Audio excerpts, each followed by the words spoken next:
பொதுவாக இஸ்லாத்திலே நபிமார்கள், சஹாபாக்கள், நபிகள் ஸல்லல்லாஹு அலைஹி வஸல்லம், வலிமார்கள், இவர்களை நாம் உருசாக, பிறந்த நாளாக, இறந்த நாளாக கொண்டாடலாம் என்று சொன்னால் மார்க்கம் அதற்கு அனுமதி தருகிறது.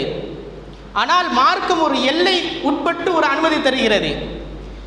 அதாவது ஹுசைன் ரலியல்லாஹு அவர்கள் இறந்த நாள் என்று சொன்னால், ஹுசைன் ரலியல்லாஹு அவர்கள் வீர மரணம் ஏதிய நாள் என்ற ஒரு விழாவை ஏற்பாடு செய்து அதிலே ஹுசைன் ரலியல்லாஹு அவர்களின் பண்புகள், அவர்கள் எப்படி வாழ்ந்தார்கள், அவர்களுடைய பேணுதல், அவர்களுக்கும் பெருமானாருக்கும் என்ன தொடர்பு, அவர்களுக்கும் பெருமானாருக்கும் மத்தியில் இருந்த நேச உறவு, சஹாபாக்களுக்கும் அவர்களுக்கும் மத்தியில் இருந்த நேச உறவு, அவர்களுக்கும் சமூகத்திற்கு மத்தியில் இருந்த உறவு, அவர்களுக்கும் குடும்பத்தினருக்கும் மத்தியில் இருந்த உறவு. அஹ்லு பைத்துகளை நேசிப்பது என்பது பெருமானார் ஸல்லல்லாஹு அலைஹி வஸல்லம் அவர்கள் ஹுப்பு நபிக்கு அடுத்ததாக அஹ்லு பைத்தை நேசிக்க வேண்டும் என்று பெருமானாருடைய கட்டளை. அந்த அஹ்லு பைத்திலே ஹுசைன் ரலியல்லாஹு அவர்கள் அடங்குவார்கள். அந்த நேசத்தை வெளிப்படுத்துவதற்காக வேண்டி அவர்களுடைய சிறப்புகளை, அவர்களுடைய மாண்புகளை எடுத்து சொல்வது, இதில் எந்த விதமான தடையும் இல்லை. மார்க்கம் இதை அனுமதிக்கிறது. ஆனால் அவர்களின் பெயரால் நடக்கக்கூடிய அனாச்சாரங்கள், ஒப்பாரி வைத்தல், கைகளால் முகத்தில் அடித்துக் கொள்ளுதல், அவர்களுடைய பெயரை சொல்லி கையில் இருக்கக்கூடிய ஆயுதங்களால் தங்கள் உடம்பை குத்தி காயப்படுத்திக் கொள்வது, மார்பை தட்டித்துக் கொள்வது, தங்கள் உடலில் இருக்கக்கூடிய ஆடைகளை கிழித்துக் கொள்வது, நெருப்பு மிதிப்பது, இது போன்ற காரியங்கள் ஹுசைன் ரலியல்லாஹு அவர்களின் பெயரால் இன்று சில ஊர்களில், சில நாடுகளில், சில மாநிலங்களில் நடைபெறுகிறது. இதுதான் அனாச்சாரம். இதைத்தான் இஸ்லாம் முற்றிலுமாக தடை செய்கிறது. பெருமக்களே, ஹுசைன் ரலியல்லாஹு அவர்களை விட சிறந்தவர் பெருமானார் ஸல்லல்லாஹு அலைஹி வஸல்லம்.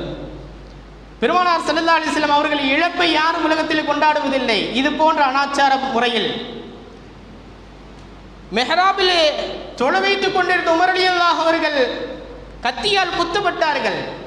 குர்ஆன் ஓதிக் கொண்டிருக்கிற போதே கொடூரமான முறையிலே உஸ்மான் ரலியல்லாஹு அவர்கள் கொல்லப்பட்டார்கள். வஞ்சித்துக் கொல்லப்பட்ட அலி ரலியல்லாஹு அன்ஹு அவர்களுக்காக வேண்டி யாரும் இது போன்ற ஒரு துயர நாளை, துக்க நாளை கொண்டாடியது இல்லை. இவர்கள் அனைவரும் ஹுசைன் நாயகத்தை விட சிறந்தவர். அது மட்டுமல்ல, நபிமார்களில் யூதர்கள் எத்தனையோ நபிமார்களை கொலை செய்தார்கள் என்று குர்ஆன் சொல்கிறது.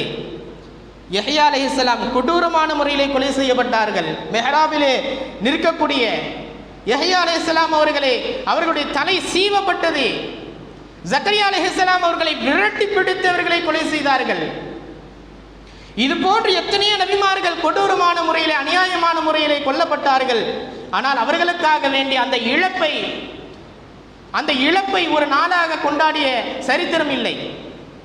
ஆனால் இவர்களுக்காக வேண்டி கொண்டாடப்படுகிறது என்று சொன்னால் அதுதான் மார்க்கத்திலே தடை செய்யப்பட வேண்டியவை. பொதுவாக நான் ஆரம்பத்தில் சொன்னேனே, மார்க்கம் எந்த அளவிற்கு கொண்டாடுவதற்கு வழி வகை வகுத்து தந்திருக்கிறதோ அதன் அடிப்படையில் தான் நாம் கொண்டாட்டங்களை கொண்டாட வேண்டுமே தவிர, இஸ்லாமியதை தடை செய்கிறதோ, இஸ்லாமிய வரம்புக்கு மீறி நாம் அந்த கொண்டாட்டங்களை கொண்டாடுவதோ, அதை நிகழ்ச்சியாக ஏற்பாடு செய்து அதிலே கலந்து கொள்வது என்பது இஸ்லாம் முற்றிலுமாக அதை தடை செய்கிறது என்பதை நாம் விளங்கிக் கொள்ள வேண்டும்.